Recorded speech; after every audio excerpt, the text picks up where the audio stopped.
ఒకప్పుడు అదే వీధుల్లో బుల్లెట్ మీద తిరిగిన కుర్రాడు ఇప్పుడు అదే గడ్డపై బుల్లెట్ ఫ్యాక్టరీని నిలబెట్టబోతున్నారు. ఇది కేవలం ఒక పారిశ్రామిక ఒప్పందం కాదు, ఒక నాయకుడి అద్భుత ప్రస్థానం.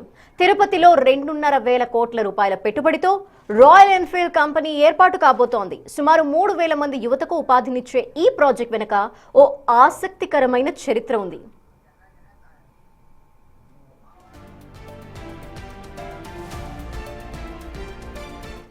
అవును, చంద్రబాబుకి బుల్లెట్కి విడదీయరాని బంధం ఉంది. విద్యార్థి నాయకుడిగా ఉన్నప్పుడు తిరుపతి వీధుల్లో ఆయన బుల్లెట్ పైనే చక్కర్లు కొట్టేవారు.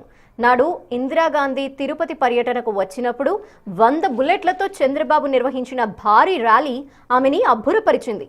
ఆ చొరవే ఆయనకు విద్యార్థి కోటాలో చంద్రగిరి టికెట్ దక్కేలా చేసింది. అలా బుల్లెట్ మీద మొదలైన ప్రయాణం అసెంబ్లీ మెట్లు దాటి నేడు రాష్ట్ర రాతని మార్చే స్థాయికి చేరింది.